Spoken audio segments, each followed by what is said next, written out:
Hello everybody, in this video I want to talk about the Nintendo Switch Foxconn leak from October, November 2016 and compare it to the recent disassembly of the Nintendo Switch and other aspects of the Switch too, and just see how much they got right and see if maybe some of the stuff they speculated in that video can answer some questions that we have even this close to release. So I'm going to kind of go over what I've noticed about the inside of the Nintendo Switch based on the recent disassembly and read down a list of some of the leaks. In fact, I'm in the original Reddit thread right now where it was talked about.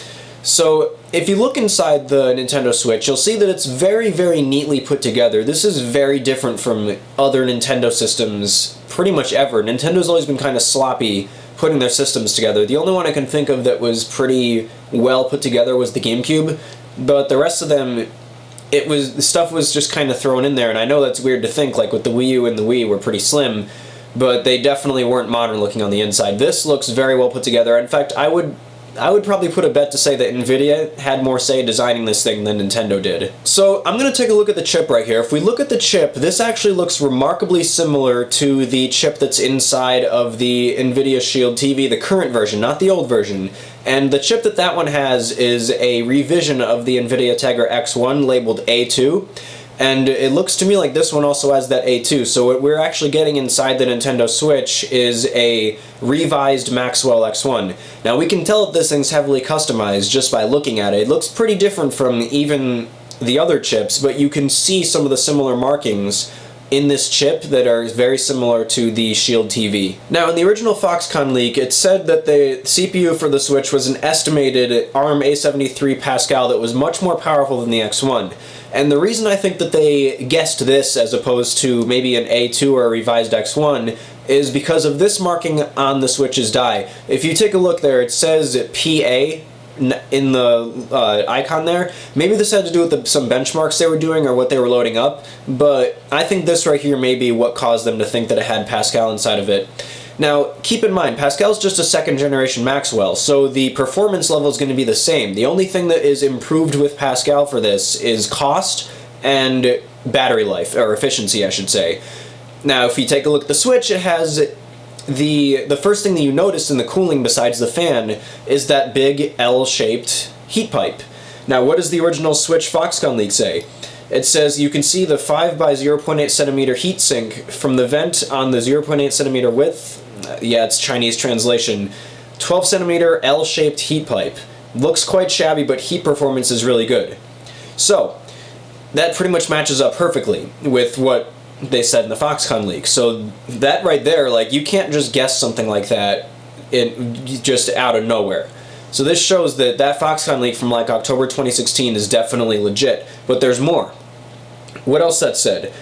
It said that the battery capacity was 4310 milliamp hours. Now, that's the actual rating for the Switch's battery, is 4310. I mean, it's not like they just said roughly 4,000 milliamps and just guessed from there based on the size of the thing. They guessed down to the very last decimal place in this, or whatever. They guessed down to the very last place on that. So that's pretty impressive. You don't just guess something like that. Again, that's another thing you just don't guess that closely unless you have the system. They said that it's about 300 grams in weight, which is actually pretty close to what the Switch actually weighs. So, I could keep going through stuff on here, but pretty much what we see here is that the Foxconn leak was definitely correct. And they did say some things different from Digital Foundry. Digital Foundry, I'm pretty sure, or Eurogamer, I guess, same thing. They said it was using an X1. I don't remember if they said it was a revised X1 or anything different from what was inside the Shield TV. I wouldn't be surprised if original dev kits for the Switch used a regular old X1 and then the Nintendo Switch Final System had a more customized one, maybe to help with some efficiency. But whatever they said, they may have had different sources, but it looks to me like the Foxconn leak is definitely something to be trusted, maybe even more so than what Eurogamer said. So what else did it say inside the Switch Foxconn leak?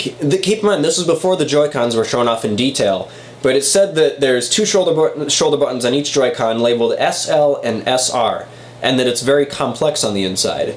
Now, we figured out in January that, yes, the Nintendo Switch innards, what am I talking about? The Nintendo Switch Joy-Con controllers are labeled SL and SR for those trigger buttons or bumpers or whatever you want to call them when it's inside the little Joy-Con mode to make it when it's horizontal and you have them separate as an individual controller.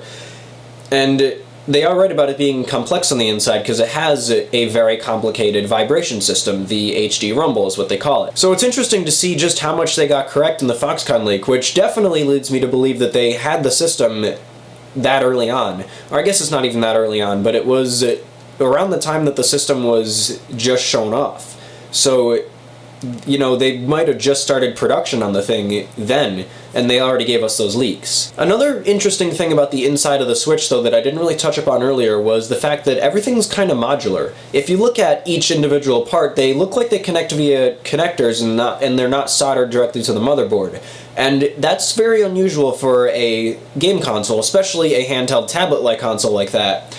Because usually when you have to add a connector, that brings the cost. And sure, each connector may only cost a few cents, but when you're manufacturing tens of millions of units over time, that cost adds up. And it's just extra plastic and metal that needs to be used when they could just be using solder. I think this is cool. This means that if you are comfortable with opening your Switch yourself, which it looks to me like all you gotta do is unscrew some things in the back there and you can take the back off, if you're comfortable with opening the Switch yourself, you can replace parts just by buying them online.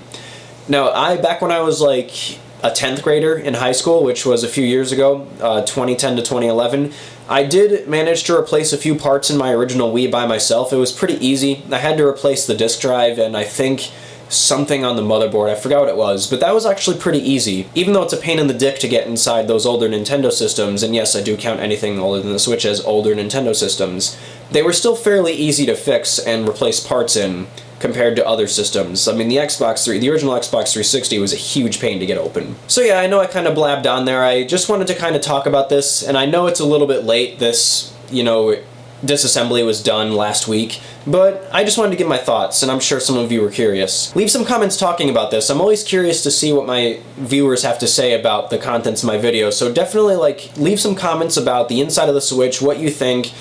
Your speculation's still on the processor. I mean, we kind of know what it is now just based on the labeling. If you liked the video, drop me a like, definitely would help quite a bit. And if you really liked this video, or if you've liked multiple videos of mine, or you just think I look like a generally nice guy, hit the subscribe button, keep up to date, and I'll see you guys on the next video.